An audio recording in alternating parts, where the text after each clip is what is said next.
all of us have probably 50 emails that we're trying to get to, so I know the challenges. But I think this is an extremely important conversation to have, and the fact that you're here shows that you feel the same way. So I definitely appreciate that. So my objective for the roundtable is to be able to offer perspective on the challenges that we're seeing on the supply side, so the GCs and the subs are informed and able to better prepare for their projects. So what we are seeing at the moment, what we're seeing is extended lead times of the likes that I haven't seen before, and price increases that far out of the normal inflationary percentages on pretty much all building construction materials. So lumber and panel commodity market is a whole other beast, as we should all know by now, where we are seeing prices up around 400% from this time last year, and pricing that is starting to make the peaks back in November look like lumber was on sale. So I'm going to talk a little bit here about the causes. So for the past year, we have been adding to the list of culprits, trying to figure out what exactly caused us to be where we're at now, and what's responsible for some of these lead times as well. So when COVID hit first back in March of last year, many of us thought the economy and the building industry was going to be tanking and come to a devastating halt, which we all now know the exact opposite happened. So on the lumber and panel side, we had the supply issue. So mills cut back production on a mass level due to a lack of demand, as many of us in the industry stood by waiting for the things to shake out. And remember that some of the states even halted construction projects, including Pennsylvania here. But the box stores stayed open, and that was a very key thing for kind of what caused us to get here. So even after demand started to ramp back up, the mills were still limited with their staffing capacity, and they drastically reduced their output. If you remember, the borders were closed, so trucks couldn't import Canadian wood. Truck stops were closed. There was nowhere to eat. Interesting enough, too, the supply shortage started with pressure-treated wood, which, as we all know, is the first thing needed in construction. So at first it was a yellow pine wood used for pressure-treated, and then it became a shortage of the treating chemical itself. So then jump over to the demand side. People were spending their stimulus checks on home improvements. People stuck at home were using money saved that was set aside for vacations and using that to do home renovations. Low interest rates are helping to sustain the robust residential housing market. And then an interesting thing I just read in an article yesterday was new construction continues to supplement the lack of availability in used homes because the elderly are holding on to their homes instead of moving until the pandemic is over. And then lastly, the millennials are now hitting their early 30s, which is the peak time for first-time home buying. So the collision of the lack of supply and this unprecedented demand is helping to facilitate these record prices. So a couple things that we're seeing here other than lumber: windows. Anybody who's tried to purchase a window knows there's issues. The lead times on windows went from 2 weeks to about 2 to 3 months. This is driven by a bottleneck in the availability of glass, and on a much smaller scale, the laminates. There are only 5 major glass manufacturers, and all are at their production capacity. To add another float line to make more glass is about $250 million cost, and it's a major undertaking. So we're seeing a lot of the many window manufacturers have reduced their customers to those in the top 20% of sales. We are seeing lead time significantly less on clad windows as opposed to vinyl windows, and further, double hungs have a less lead time than single hung. The biggest issue we face is not only lead times right now, but the lack of communication. Crews are scheduled to receive a truck. The truck doesn't show up. We contact the manufacturer. Manufacturer says, sorry, the order got pushed to 2 weeks out, and we're stuck sitting there with empty hands and no windows. So one thing we're doing on the supply side is being extra active on being more diligent, getting updates verbally, as opposed to relying on dates that are automatically generated in the manufacturer systems. Jumping over, there's a resin shortage. This applies to several products. Molded doors, we're seeing lead times about 20 weeks for large orders that would deplete stock or non-stock items. These are doors that typically were about 2 weeks prior to pandemic. There's a major shortage of OSB. OSB is used in making I-joists, which is a cause of, which just has caused major manufacturers to put everyone on allocation. For larger projects, they aren't even quoting. If I call up someone and say I need a quote on an I-joist, they're basically saying we don't have it, can't get it. It's going to be several months. So that's something important for us to talk about for any jobs that you guys have out there with I-joists. If you haven't been a loyal customer to one of the major eyes-always players, manufacturers, they're not even going to take your call, even if you pretend to be their best friend all of a sudden. Another one would be Huber Blue Subfloor. This is the primary premium OSB sold, and it is also on allocation as price time of shipment. So if somebody asks for a quote, I got to guess at what it's going to cost me at the time I bring it in. And that's for a lot of lumber right now, which makes bidding extremely difficult, which thereby is causing issues at bid time with people holding their pricing because we don't know what we're going to get charged at the time we actually buy the product. Something else we should discuss in the roundtable. So then lastly, the specialty doors, hollow metal doors, commercial door hardware, cabinets, anything along those lines. These are all issues with extended lead times. It's also very dependent on the manufacturer of the product. So some are having long lead times, other places you call up and they have it in stock. So it's all over the place. Items that come from overseas are sitting in the ports in quarantine. They're calling this the backup at the bay. Just do a quick Google on San Francisco port and you're going to see 60 ships sitting there waiting to get in. This is causing a significant delay in getting basic materials. Any of you GCs trying to get appliances probably know about that. Something else to point out is defining what lead times are. This has been a little bit of source of contention now with some GCs. So a lot of times a GC will ask, hey, what's the lead time on something like this? And we'll say 6 to 8 weeks. What's happening though is that when a GC releases a submittal for production or ordering, there's several day process needed in-house here or for any of the subcontractors to convert that to an order. And then the manufacturer needs several days to enter that into their system. So you're sometimes losing a week right there before the lead time even starts where it gets into the production schedule. We're used to getting acknowledgements back from our vendors in about 2 to 3 days. So once we submit the order, let's say it's for 300 doors or 400 doors or 60 lock sets, whatever it is, usually we're getting that back in 2 to 3 days. We're seeing that now taking almost a week before even getting acknowledgement. So a general contractor releases the order, the next day says, hey, when am I going to get this stuff? And I say, I haven't got acknowledgement back yet. And they're kind of saying, well, we're losing time here. And it's causing a little bit of frustration because I don't know because the manufacturer hasn't told me yet when I'm getting that. So another thing that's important for discussion when we're talking about lead times. So overall, we saw a price increase around 15 to 30% when the usual yearly increase is around 3 to 5. We're also seeing increases happening 2 to 3 times a year, not just once, as we're typically used to seeing.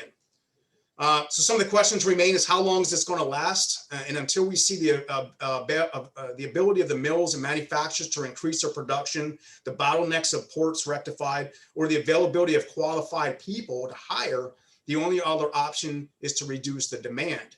And I'll tell you, as a supplier, I've never thought I would ever hear myself say we need to curb demand. But if I can't get the product, then I'm already at saturation. So in a few months, we might look back at this and say that that didn't last long and we can go back to some normalcy.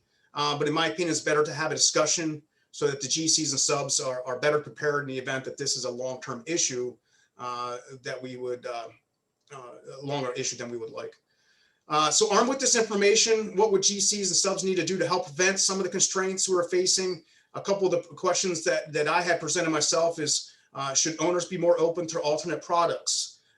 As opposed to having closed specs. What should subs be doing at bid time to inform the GCs of potential procurement issues? What discussions should GCs be having with the owners before agreeing to deadlines and completion dates, knowing that there may be issues and wanting to avoid liquidated damages?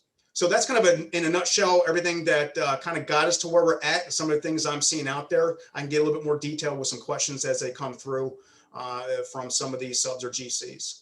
So with that said, I'll turn it back over to Lonnie. Thank you, Nate. Next up, we have Elmer.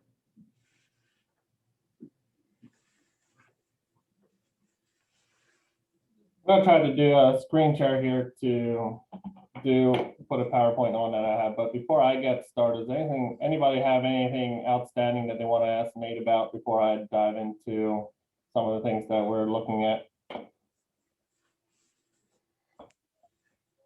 And if not, I'm going to attempt this screen share. Lonnie, I think you may need to give me permission. Yes, I do. Give me just 1 second here. Okay. You should be good. Okay.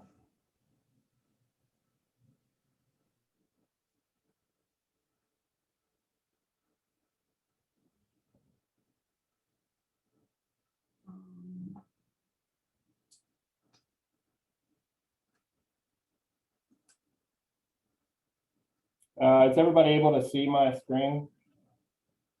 Yeah. Tell me which one we're talking about. Yep. Yes. You see the QB logo? I do.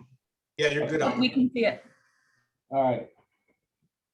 So moving through this, I'm going to talk about Division 6 and rough carpentry, the supply chain challenges and manpower shortages, and a little bit of an overview of what we've been dealing with, what I've been dealing with throughout 2019, 2020.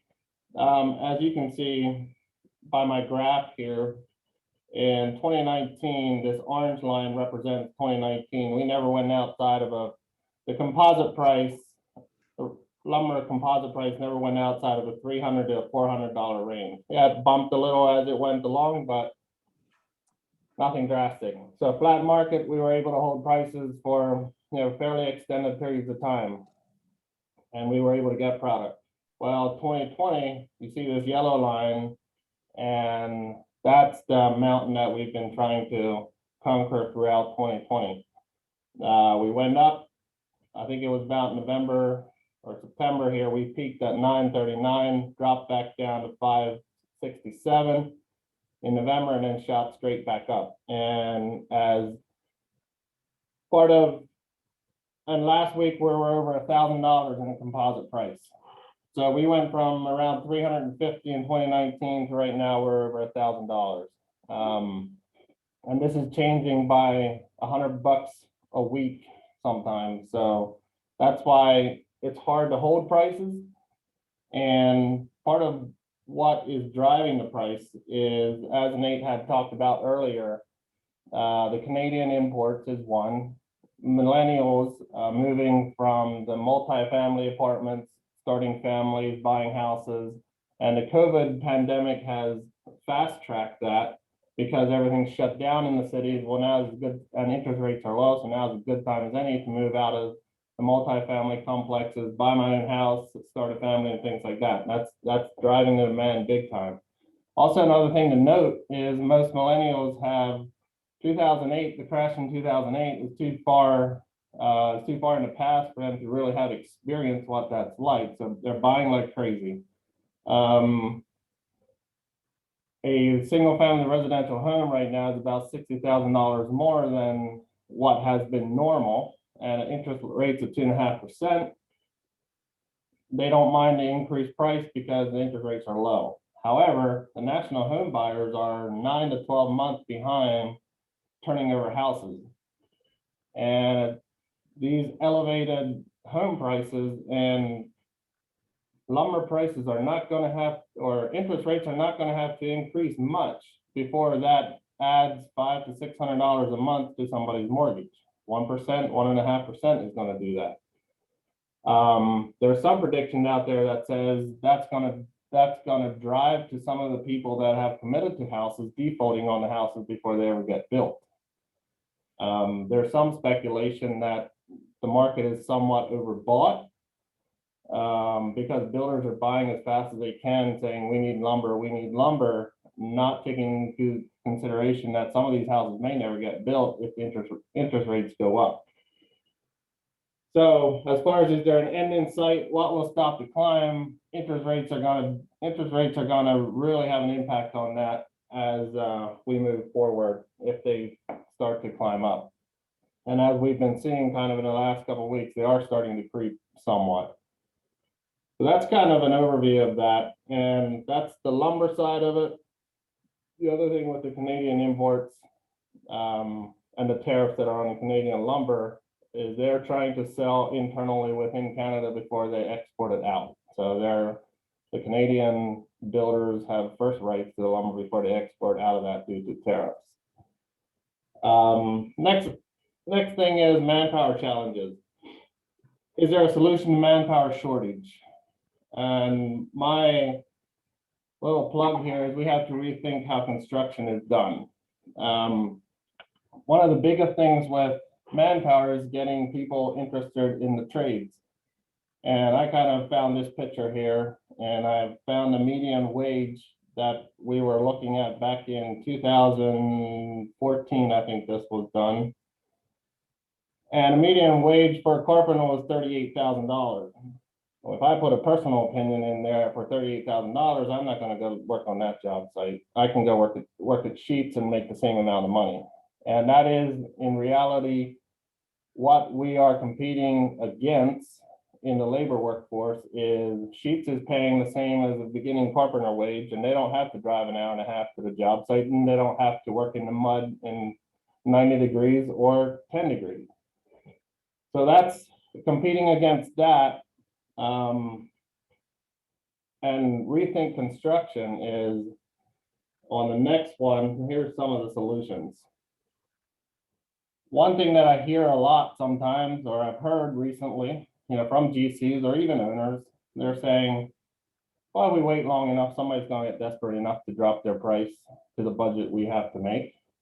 And it's kind of a thorn in my side, because one, there is no negotiating room. The only thing you're doing when you wait that long is somebody's taking the hit.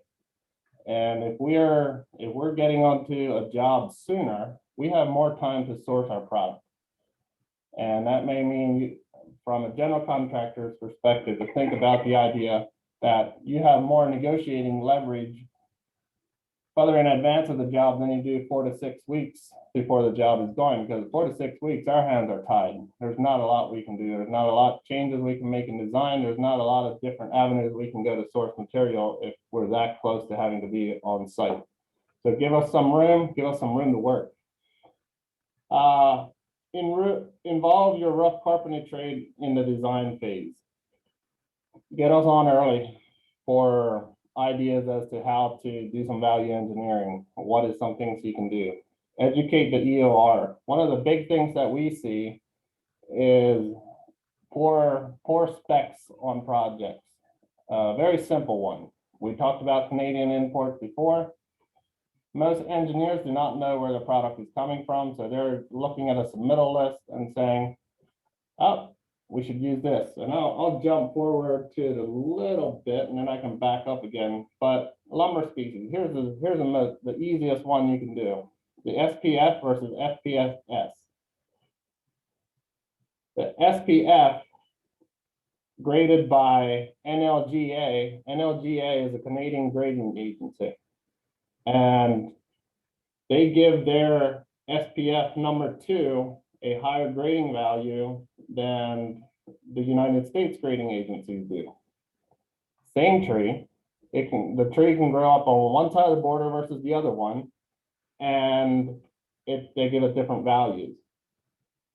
Engineers that aren't paying attention to that are looking at this spec sheet and saying, well, I'm going to design my building to this one because that has higher values than the one down here. But as soon as they use the grading value for the spruce pine fir here, graded by NLGA, it takes all the United States lumber off that project as far as dimensional lumber goes. And you're paying a good $200 bucks per 1,000 board feet more for the Canadian lumber than you are United States lumber. If they design the project by the SPF South, now we can use both options, and we have more room to possibly buy from different sources. So that's one. I'm going to see if I can now backtrack this. Back to this one again.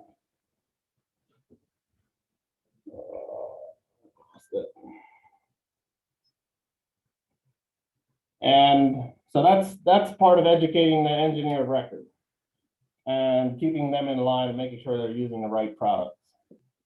On large projects, commit to a framing contractor 6 to 9 months in advance for best pricing. There is long-term pricing you can do. There is some forward pricing you can do and things like that. So right now, if we're 2 months away from having to be on that job, we got to take what market gives us. There is no shopping for better prices, in a 3 or 4 months from now. And so moving back to the manpower a little bit and talking about the wages for a carpenter. And the thing to think about is every time that a framing contractor reduces margin, the carpenter loses. And the reason for that is lumber is a commodity, but labor is not. We all buy from the same sources as far as dimensional lumber goes. So if we're dropping margins, the first thing that happens if we have profit sharing with our employees and things like that is there's no profit sharing. So my personal opinion is that there is a median carpenter should not be under $60,000 a year. And I think if we would help with some of those things, our labor issues would start solving because it'd be more attractive to people. You could actually learn, you can actually earn what you should be earning. That's a little bit of my plug for my carpenter guys here. This was a slide I showed before. And then some other one is adopt component style construction. You get better quality. You're going to get faster schedules. There's a lot more attention done to the pre-construction planning. Nathan just talked about, 16 weeks for windows. One of the biggest things we find from pre-construction in a prefabricated model is windows don't fit. So you have an 8-foot wall, you have a 9-foot wall, and they're saying, well, I need 18-inch sill height for my window, and I want a 7-foot window or something like that. And now I need a 12-inch header above that. Well, guess where that header is? It's right out the top of that wall. So now you have to go back to the architect and say, we either need smaller windows or we need a different header, what have you. If you've already ordered those windows, and Nathan can correct me if I'm wrong, but you change that window, you go back to the end of the list again, and you got 16 weeks from that. So if you're not finding this stuff before you're on the job site, you're never going to make your schedules. So that's part of what the prefabricated component style does, is we're finding those things well in advance of having to be on the job site. The other thing is you have locked in contract numbers and it eliminates job site overages. So if your material takeoff isn't correct and you start having to buy more material at prices, at today's prices, you're going to run into job cost overages very quickly. And overall, going with a component style, one, you're doing better pre-construction, your lead times, you're making sure you've got the right product, and overall it's going to cost you less money. The thing that it does for manpower, it's a better work environment, projects are safer, and it's better wages for carpenters. We start bringing manpower in, we start guys here in our manufacturing facility. They learn the skills, they do things like that. The training period is much less. We can compete with cheap wages here, and it's the same kind of climate. You're not driving an hour and a half. You're not, working in the mud and the snow, and it allows these guys to build some skills before they go out into the job site. That's part of, so my thing with most of this is the questions that we had is how do we address the supply chain issues? How do we address the manpower issues? And I think if we get to a point anytime in the near future where we see some lumber price drops, there's going to be an avalanche of work. And first thing that we're going to find is manpower challenges again. So it's a little bit of a cycle. And I think there's a lot of things within this component offsite kind of stuff. And the other thing we talk about COVID challenges. One of the questions on the survey was, as a subcontractor, if we're working on senior living projects, are we going to request our guys to be vaccinated if it's part of the contract from the owner? That's not going to help your manpower issues. That's going to make it 3 times worse. So my thoughts about that is keep as much work off the job site as possible so that you don't run into that. So that's mine for that. Lonnie, let's see if I can figure out how to go back to unsharing my screen.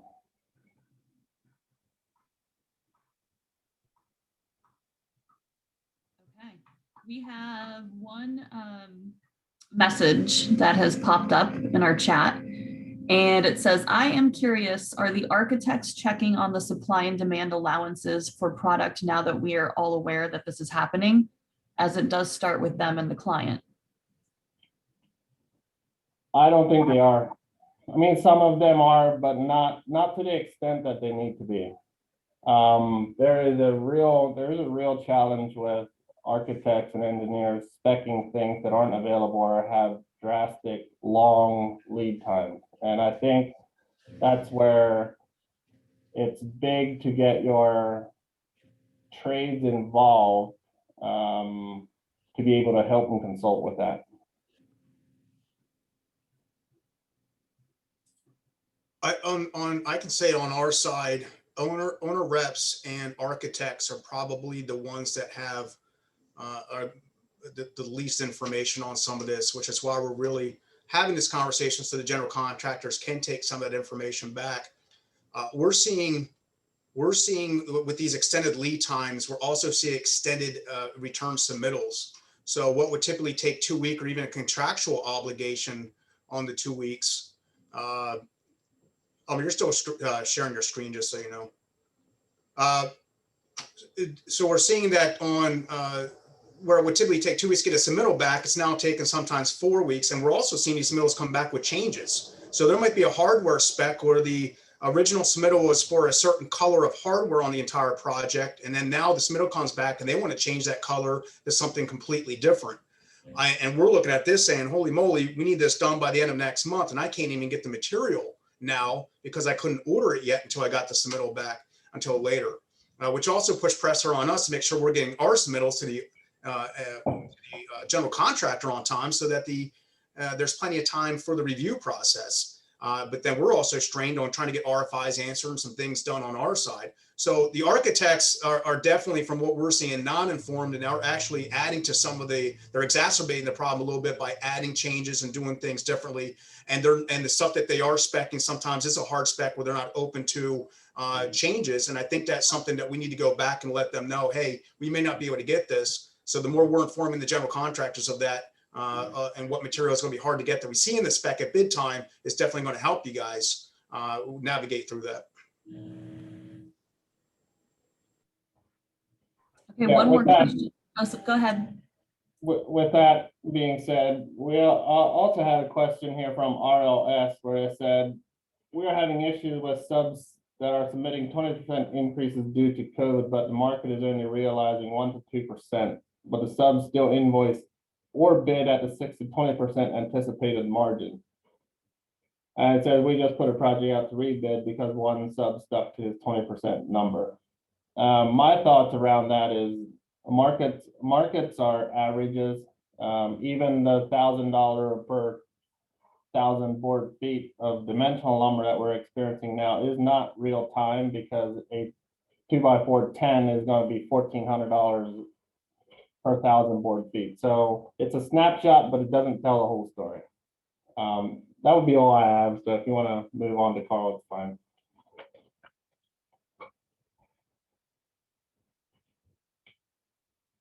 Sorry, I was muted. We have one more question and then we'll move on to Carl. This question is, as far as pre-testing for COVID, does this fall on the expense to the sub, or will this be allowable billable expense, as it does run about $75 per person?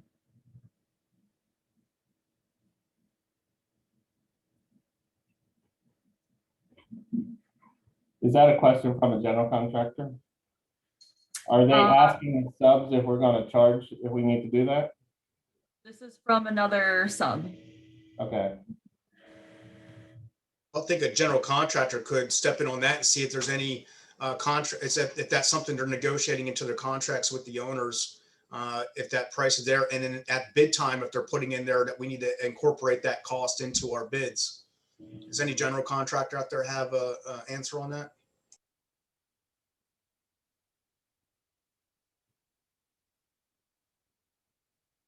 Well, I'll take that one. Generally speaking, we have not seen many owners require testing. They do require the COVID protocols at the beginning of the job site every day, but I haven't seen anybody require testing yet. If the specifications or the owner wanted testing for all of the people that are coming on site, I would assume that the subcontractor would include that testing in their number. Generally speaking, if the owner is going to provide testing, they will let us know. We do have job sites where the owner can test workers on site at their discretion. But if it's noted in the spec that it has to be testing beforehand, I would assume that would be included in your number. Thank you. Yeah, I would agree with Jim. It should be spelled out in the bid documents and included by the subcontractors. And as far as pre-screening coming to the job site, we're encouraging subcontractors to try to maintain a constant number of workers on the job site. So if you're 6 employees and they're for the next 10 weeks, there's less movement between other jobs. If you're spiking up and then down and these workers are going to other jobs and then coming back, there's more of a chance for COVID interaction and cross project contamination.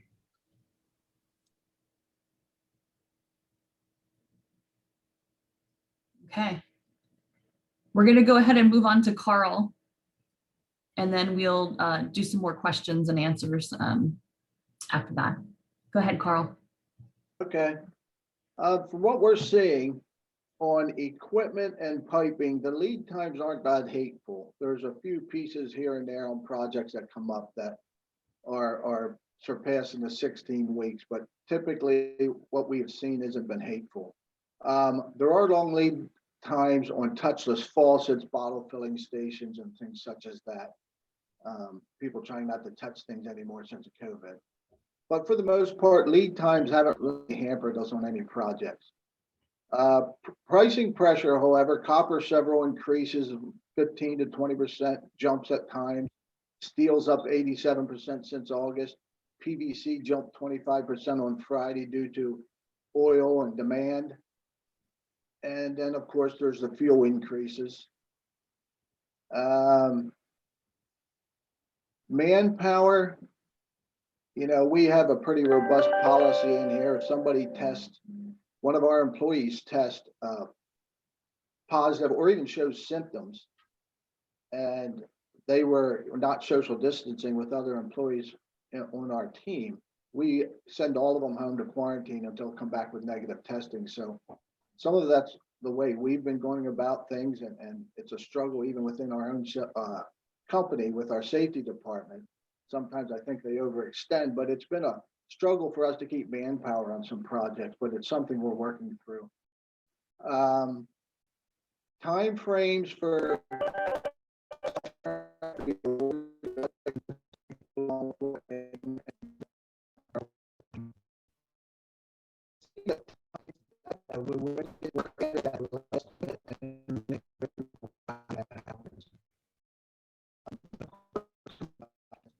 by and large.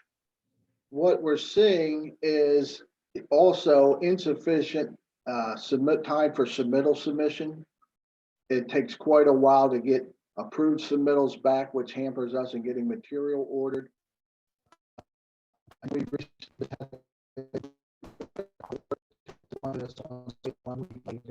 Which we pulled off, but it's not fun. Pricing at bid time is becoming very competitive, and of course the competition's on there, and then it's competitive from a pricing standpoint as well.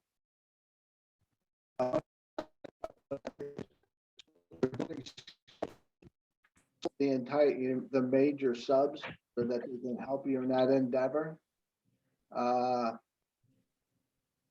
I would also encourage, as Elmer mentioned, getting subcontractors, major subcontractors especially, signed up earlier. Harness the wisdom of the crowd, as Great Game of Business likes to say, and you know, we can work through this pre-con process, maybe pick out problems earlier and give us more time to work those problems out. The other thing is you get your onboard people sooner, then you have the ability to pay for material that might sit for a while. And the last thing I would have is I would highly recommend design build projects wherever you guys have the ability to. I think it will help move along it, take care of a lot of these problems. That's all I have.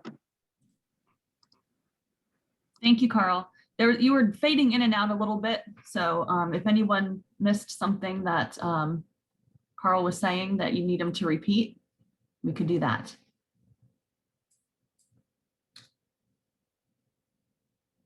Okay. We have a couple more questions. So we'll go through these. Are you guys attempting to address or resolve price volatility with any negotiations in your pricing, whether that be higher prices or some flexibility clause? I can jump in on that one. Jeff, yes, we are. So there is a couple scenarios that we're looking at and haven't pulled one off yet, but it's definitely an option where, as far as lumber volatility goes, where we break out in our turnkey package, we break out the lumber package, the truss package, and the labor, kind of dice it down that way. And we tie our lumber package to the composite price index.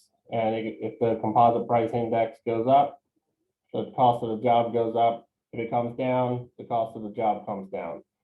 Now in one instance, we're sharing the risk with the general contractor, or they're kind of assuming that. And another one, they build it into the owner contract for the owner to, take that risk. So there is some of that. I think that's the right way to do it right now, especially if you have projects that are 6 months out, because there's a little unknown as to where that's going to land 6 months from now. So if we're pricing a job at today's lumber market current pricing, and it ends up coming down 6 months from now, then the owner or the general contractor, all of us kind of win on it, instead of just one trade taking the bulk of the hit. Yeah, I can add to that too. Thanks, Elmer. So we've done projects in the past where a general contractor says, hey, I want to award the lumber package, whether that's to Elmer or if it's a labor only, supply only. And they look at the lumber market and they might be somewhat educated on it. And then they say, well, why would I want to buy now if I think 6 months from now the lumber price is going to go down? I'm going to hold off on awarding or letting that contract. And so to avoid that, because what all that does is it incorporates speculation into the project, because it could go up. I mean, you never know. None of us would be sitting here if we could predict that. So we try to educate ourselves on where the market's at. And then what we would do is we would say, hey, as to kind of piggyback on Elmer said, if the composite rate at the time of bid is published at the bid, which we do, I think Elmer does too, and we say, here's where the composite rate is for panels, which is your OSB plywood, and here it is for lumber. It's nothing more than the benchmark. It's not your actual sell price. It's not actually what you can buy it for. It's just where the market is at that time. And then we say, okay, so as the project goes forward at the time of bid, if it's up or down a certain percent, we could then offer either a discount on that, or it could go up. Keep in mind that lumber suppliers like us, we have a certain amount of inventory we keep for products. So whether usually around here our stock is spruce, SPF, but there's a lot of jobs out there that might require a hemp fir or it might require a Douglas fir, and we're not sitting here on that material. So if that material is 6 months out, I gotta buy it. When we buy it is when we're contracted. So if Elmer gives us a purchase order, or Paul Anderson, or anybody gives us a purchase order and says, hey, we want this material, I might not be able to go out and buy that material right now that's 6 months out, because I can't have it sitting in my lot that long, because I'm not going to turn it. It's not a stock inventory or something that's used a lot. So what we would do is we would take hedge positions on future contracts. So we would have different other ways that we can do it, so that if the market does go up, I have a hedge against that. And then when it comes time to purchase, then we can bring that material in as we close our positions on whatever contracts we have. So there's several different ways that we have to be able to procure material and issue and be able to allow the general contractors to issue a contract without locking into a price. Now, the other thing that we could do is say, hey, we think the market's going to go up. Let's put a premium on this of a certain percent and we'll take the risk. Elmer might say, hey, here's the contract. We think the money's going to go up. Let's add 5% on and you're going to lock into that price. Then he takes the risk, but he also has the availability to take positions on that. So the whole intent here is to say that there are options out there that we have when working with the general contractor to either share in the risk as it moves forward, or lock you into a price that we would take the risk because we have other mechanisms available to us that you do not when it comes to purchasing that lumber. And that's the stuff you have to discuss with at the time that you're de-scoping the project with either your supplier or with your framer.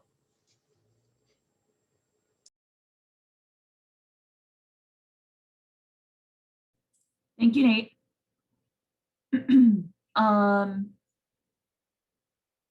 Got one more question here. There was a touch of discussion about wage rates increasing and hiring and retainage issues. Given that some of these bids are put out months to 1 year in advance of the project start date, especially for some subs, what are the thoughts on how subs are to accommodate for possible wage increases, given the political conversation about these increases?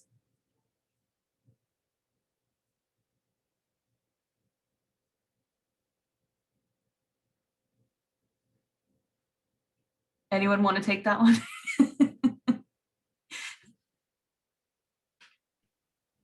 I'll give a bit of my opinion on it. The wage rate increases, I think we're going to see that. I think we're going to see that happening just because if the minimum wage indeed goes up, we're either going to lose a mass amount of manpower, or we're going to have to increase our wages to keep them here. Again, if we're competing with, like I said before, sheets and guys like that,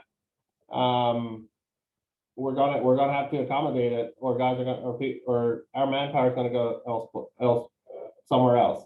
I think it's far enough down the road that my estimates currently are not going to be affected by that, even a year, 18 months out. But I think after that, you're going to start seeing some increases probably.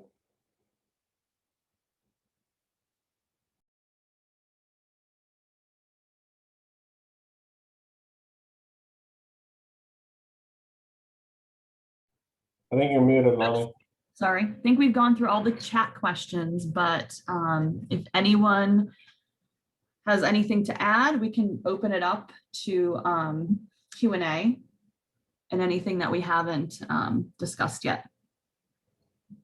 So now's your chance. If anyone would like to unmute, or if you feel more comfortable typing, you could do that as well.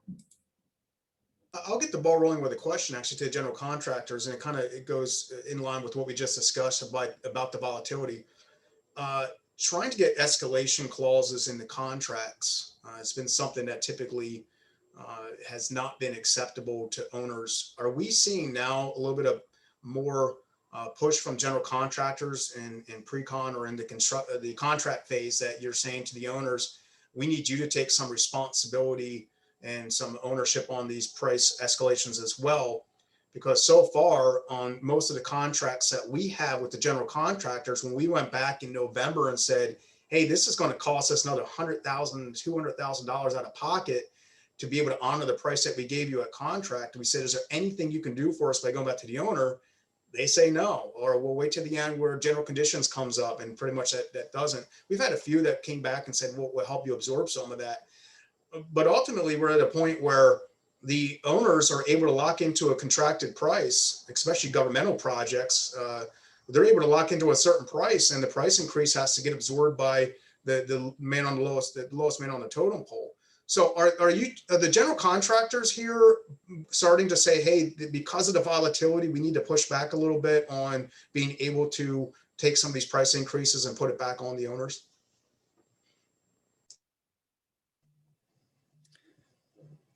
I can answer the question in the aspect of, obviously, Nathan, the public bids, they are what they are. But on some of our private and negotiating with our owners. We have put some clauses in there with respect to COVID-19 and the pandemic on supply and also, which is schedule and also cost. But it's a negotiation thing that we as a general contractor need to be very coherent on, and as we go forward with this, I completely agree.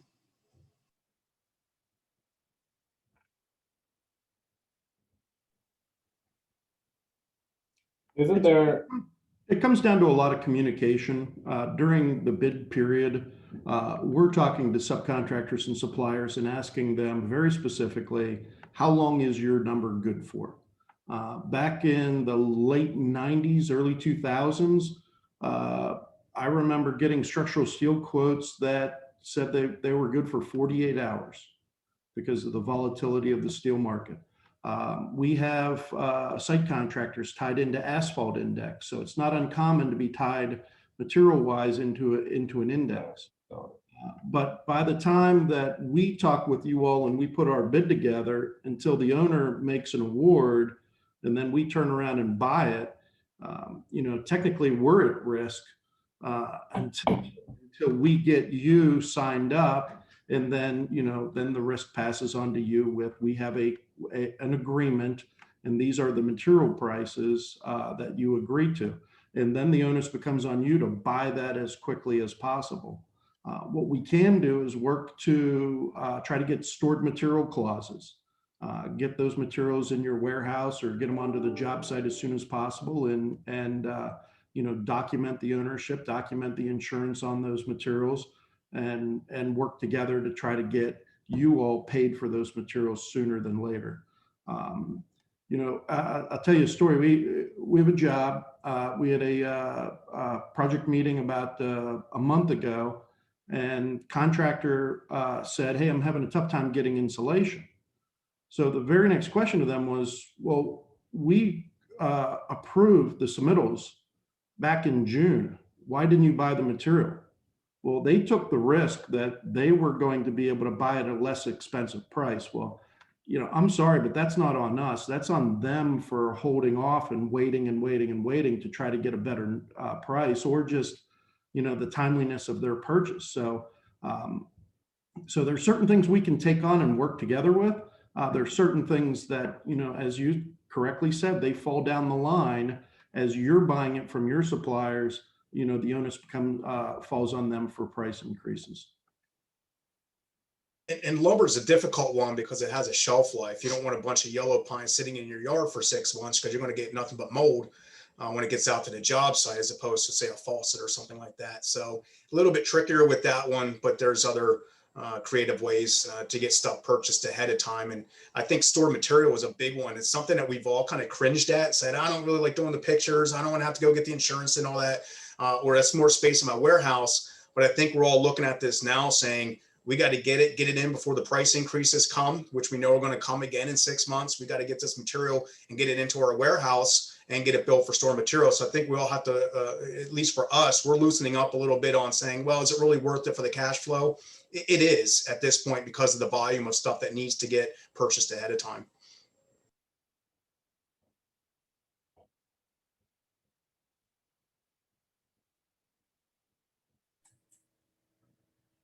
Okay, any more? I do have one other comment from a GC, and they said, just like with an asphalt index, we also use the lumber index in our proposals. yeah, I'm starting to see that. I'm starting to see that become a little bit more common, which even a year ago was never even in the conversation. But I would assume you get more competitive pricing if you can incorporate that in. If I know that's being incorporated into the owner contract, or that's part of the deal, I can get more competitive because I know it's taking the risk away from me, at least some of it. So that definitely helps, knowing that somebody's doing that.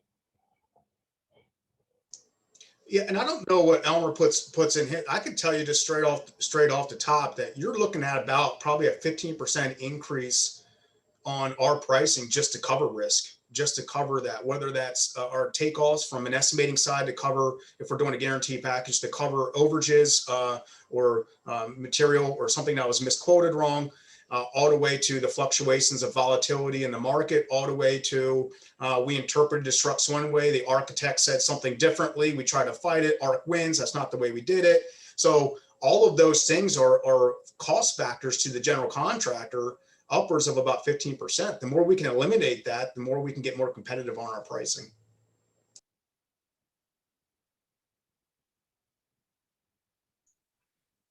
So Lonnie, I'm gonna chime in here on a couple of things that I think the GCs would agree on that would be extremely helpful from their side of the coin as they're bidding projects to general contractors. A lot of you have to understand that the design process takes sometimes years to develop. So when we talk about specifying products, those selections have been made 9 to 12 months previous on larger projects. And generally speaking, they don't get re-reviewed. So if you have an alternate, or if you have a better idea, submit that to the general contractor in writing at the time of bid and say, look, I can't get TJIs, but I can use dimensional lumber. Here's the cost, here's the difference, here's the schedule impact. Every GC puts a schedule together at bid time. We give it to the owner when we go under contract with them. And when we're having conversations through construction with the owner, we always refer back to that schedule saying, look, back in November, we anticipated that the windows were going to take 12 weeks to get here. We knew back in November they were a 12-week lead time. They're now 25 weeks. So we can have a much better conversation with the owner saying, look, this delay is completely out of our control. No owner today is looking at construction without having a set of COVID glasses on, saying there is going to be an impact. The problem is they want to lock in financially to the price, and they don't want to be responsible for things. So to help the general contractor present that argument to the owners, it's extremely helpful for us to know in advance, look, when you bid the project, what is the lead time? And then as the project moves forward, what is that lead time changing? Document when you actually release the order. It's very simple to go to an owner and say, we released these windows on November 1st. And at that time, we were told by the factory via this email that it was a 14-week lead time. Now it's 28 weeks or whatever the number is. It's easier for us to have that conversation with the owner. The other thing is alternates and submittals. The problem is most architects aren't reviewing submittals quickly. We all know that. So if you have an alternate product, we've got to get both of the products in at the same time. We've got to get all the documentation. We have to present that in a very formal fashion.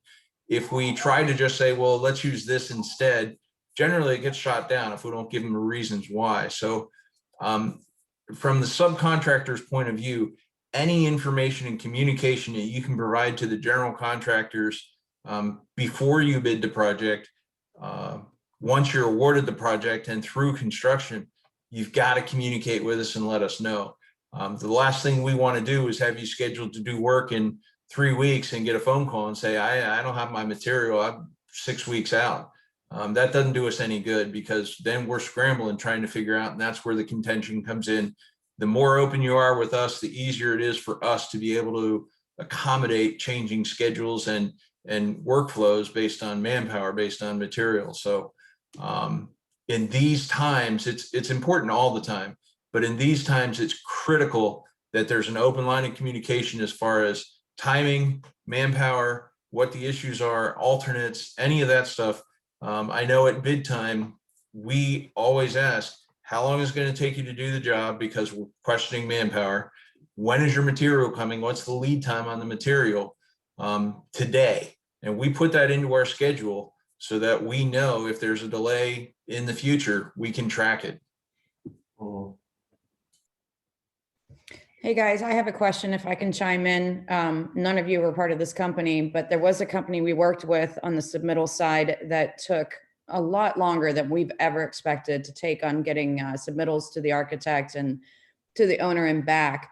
Have you guys seen in your industries or on your side of it that we can put a cap on the submittal lead time from the architect to the owner and then back to all of us? Because I see that even on our tiny little side of your projects, that can really affect our end of it, of you getting inspections and things like that. Now, we put our lead times up front. We try to be as vocal as possible via email and document it up front. But I have recently seen it happen where, I mean, it was more than a month just to get back simple drawings for simple signs. And that was a little frustrating for us because it made us look bad, but it was like the architect has an open window to do what they please. And I feel like we should put a cap on that time frame as well. And has that been done?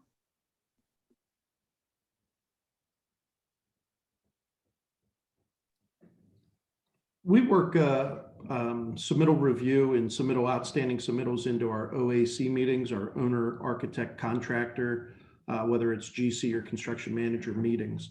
So we're trying to review those at least on a bi-weekly basis, hopefully on a weekly basis, and providing the owner with feedback on critical submittals. So I would keep communicating with your general contractor on pushing those through. There's probably nothing that delays our movement forward more than submittals. I would dare say even material lead times is not as much of a hamper as submittals. And the reason is whether that submittal gets approved or disapproved determines what my lead time is on this product or that product. So the submittals never get approved fast enough. That's a hard one to get through usually. So to protect yourself in those instances, I would strongly recommend that you tell the general contractor, after 10 days, which is a standard lead time for submittals, 10 days for the GC to review it, 10 days for the architect to review it. Those are in some contracts, those time durations. If you're not getting your submittal back, write an email, write a letter and say, look, you're holding up the progress of the work. There's nothing better to protect yourself. And it really helps the general contractor. As much as we don't want to be contentious, if I get a letter from you, Elmer, that says, I don't have my submittals and now I can't provide your material, I can take that to an OAC meeting, like John says, and say, look, we've talked about this open submittal for 3 weeks now. Here is a letter that says you, Mr. Architect, are delaying the project and it's going to have cost and schedule implications. There's no better cattle prod than a letter that says it's your fault. So anything you can do like that to help us help you is appreciated. Pick up the phone, call us first and say, hey, I'm going to send you a delay letter because I got to get this submittal in. And most of us are going to stand there and say, excellent, send it to me as quick as you can and I'll get it into the architect. Mm-hmm. What, as a general question, how open would you guys be to submittals at the estimating phase? Let's say I get a bid invite and the first thing I do is go through the specs and I have conflicting information between the architectural, the structural, the specs. And I decide, taking all three factors into consideration, this is the product I think we should be using, both from a cost to it'll hit all the things it needs to hit, weather barriers and all. A lot of times it's sheathing, whether it's subfloor sheathing or roof sheathing or exterior wall sheathing. You know, one may say it's zip, one may say it's OSB, one may say it's 7/16, one may say it's ½ inch, one may say it's 5/8. I don't know which to use. How open would you guys be to that bid invite comes out and within a day or two, you get a couple of submittal sheets saying, this is what we want to use, say yes or no. Will the architect entertain that? It depends on what form of contract we really have. If it's a hard bid, a public bid, that's not going to be possible. If it's a select bid list, it's a little more likely, but really the reality is in design build and negotiated work, that's the avenue that would work very effectively, Elmer. Yeah.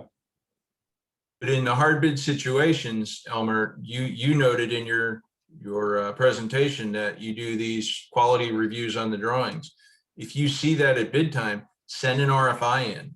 to the general contractors you're bidding, and that will go to the architect and hopefully get some clarification on that. So if you have questions at bid time, submit them as RFIs because they're obligated to answer them on public bid jobs. RFIs are difficult at bid time because by the time you get your estimating team to go through the whole project and you see there's issues, and by the time you get everything together, the bid's due the next day, because there's not a whole lot of time, as you guys know, at bid time to put these numbers together, let alone get things answered. So then you have a list of questions at bid time that you present. You say, hey, here's the things we need answered. I guess we'll address these if we get shortlisted, or if we're going to do a descope and possibly get a letter of intent. And by that time, you're submitting the RFIs, and then some general contractors will come back and say, we don't have time. We need to get your submittals in. Just put your RFIs into your submittal. So now your submittal actually becomes not a, here's what we're submitting, here's what should we submit. There's some questions. Architect is saying this, the structural engineer is saying this. And so now you get your submittal back and it has to go through cycle 2 or cycle 3 as you're getting some of these things answered just because of some of the conflicts. So just an observation, but I do know depending on who the architect works for, where they fall in line, definitely has an impact on how willing they are to work with the general contractor. So we've seen that as an observation too.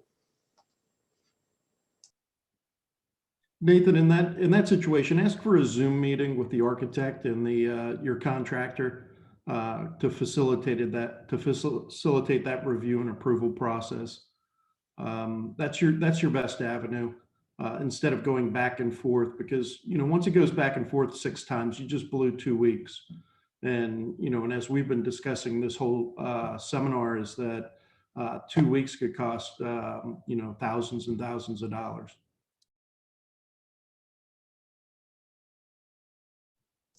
That's good to know, and I appreciate that, John, because we kind of on the supply side, and even on the sub side, always feel the architects are kind of an off-limit thing that you definitely don't have access to. So knowing that you guys would facilitate or be a proxy for that is good to know.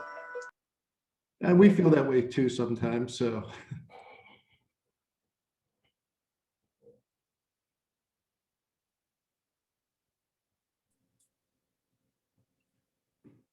Okay, we just went silent there. Everyone's still with us.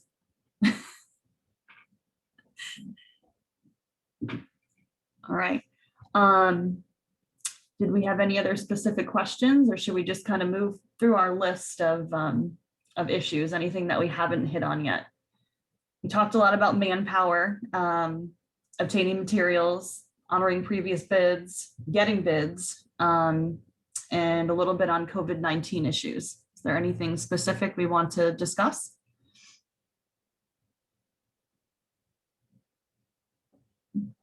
One comment that I would make kind of as, if nobody else has anything, just kind of to the end, is just reiterate the earlier you bring us on, the more room we have to maneuver. When you're bringing us on, 4 to 6 weeks before we need to be on site, there's nothing left. We're stuck with whatever the market gives us at that current time, whatever lead times we have and things like that. So the earlier we can be on, the more time we have to get our ducks in a row, the better opportunity we have to shop and negotiate some of the material that we need to get on site. And we figure out the lead times, and your schedule will hold because we've had time to make get those things lined up. You know what, I'm going to piggyback on that, Elmer. That's the same for us. Everybody seems to think our process goes really, really quick, and then we end up being the part that delays some of these projects. The sooner that we can get in on the submittal side, even to get the sampling process out of the way, that's huge for us, because we need a little bit of lead time to get the materials in ourselves. I mean, the sign industry has changed dramatically through COVID, but we notice price increases as well, but because it comes down the food chain with our stuff. But it'd be nicer to be able to get, even with our submittals, that alternate in front of the client, because it helps with the processes to show 2 options and, show how quickly we can do one versus the other. Because, while the architect has spec'd, something that's very a detailed sign that has a lot of layers in it, but the client's accepting to, even possibly a price decrease to get something that appearance wise is, okay for that client, then, we have that time to get those things in front of them to help speed our processes and say, we can get this one done in 2 weeks less to meet your time frame versus this one, because, we got to get some metal because somebody, wants this $60 piece of metal put on a tiny little $40 sign. So, a lot of those plans are factors as well. But also, like I said, we run into some submittal issues where it seems like, our stuff gets pushed because of who we are and what we're doing. And I've been trying to put a cap on that. I'm making sure our team knows to address that lead time up front and put everything in writing, and then have the conversation that, you guys aren't off limits and neither is the architect. Like, just have those conversations so we can get these things done quickly and make sure it's met. But we're having a huge issue on the back end with the inspectors now asking for more than what that package had allowed for. A lot of times people just say put in code signage, but what they're not realizing is there's a lot of factors that these architects are missing. And we're hitting right now about 15 to 20% over our original bid that you guys are having to absorb into your change orders. And I'm not liking seeing that. And we're trying to hit that out of the park in the beginning and putting that in as a separate submittal. And we're trying to advise the contractors that work with us to please pay attention to that additional piece. I know that my big girl, Sarah, she's listening in. We're trying to pay attention to that part. There's a lot of accessibility signage for the entrances and exits that are getting missed by the architect that come into a huge play with you guys as far as dollar amounts and the things that we have to add and as far as change orders. And we're trying to be proactive because we know that, we know the inspectors, and we're trying to make sure you guys are aware of that in the beginning.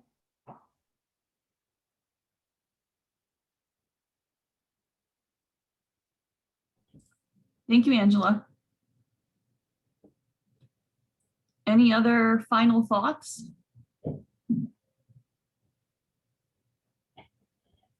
I appreciate everybody jumping on here and participating. It's always helpful to be able to have that dialogue between our customers, the general contractors, and so on, just to try to figure out how to get through the kinks of the project. So thanks for jumping on, guys.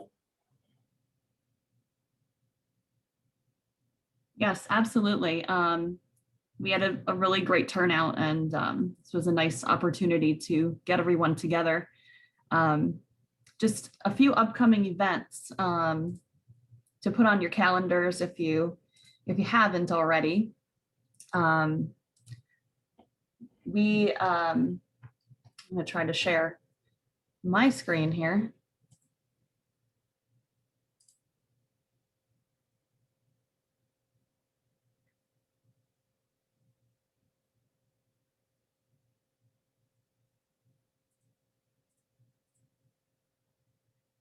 Oh, sorry.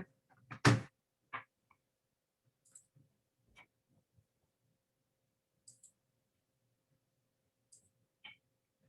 not working as nicely as I wanted it to, but just a couple of upcoming events to get on your calendar and prepare for. We have a March 10th health and safety meeting on electrical hazards. March 16th, we have a Women in Construction virtual networking event, and that is a virtual murder mystery party. If you or any of the ladies that you work with would be interested in attending, we've been having a lot of fun, even virtually. And March 23rd, we are planning on a member benefits webinar, and that's going to be a virtual lunch and learn for new, current, and potential members. And we'll go through all of the member benefits that are available to you, some of which you may not even be aware of. So I believe that's about it for the upcoming month. And you'll see, of course, emails come in from us. And if at any point you have more questions or more things that you would like to discuss, you can feel free to reach out to me or anyone who participated today. And, we're always happy to have an open dialogue. So thank you to everybody who presented today, who helped answer questions, who posed questions. We appreciate it. Lonnie, I have one stat here I meant to mention earlier that I didn't, and I'll leave this as we close here, because a lot of people say, well, how do you put in perspective board feet when it goes from 300,000 to over $1,200 per 1,000 board feet. And just to put in perspective, so you guys can, this is more for residential, but it's basically on average, they're saying it's adding $24,000 to the cost of your standard home. So somewhere in a range of a $400,000, $450,000 home, about $24,000 to that. So just to kind of put that in perspective for you guys.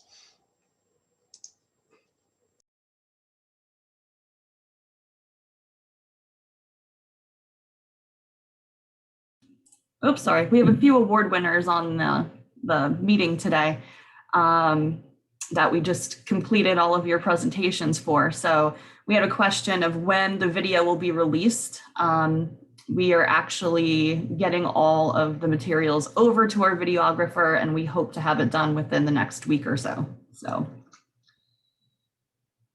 more to come on that.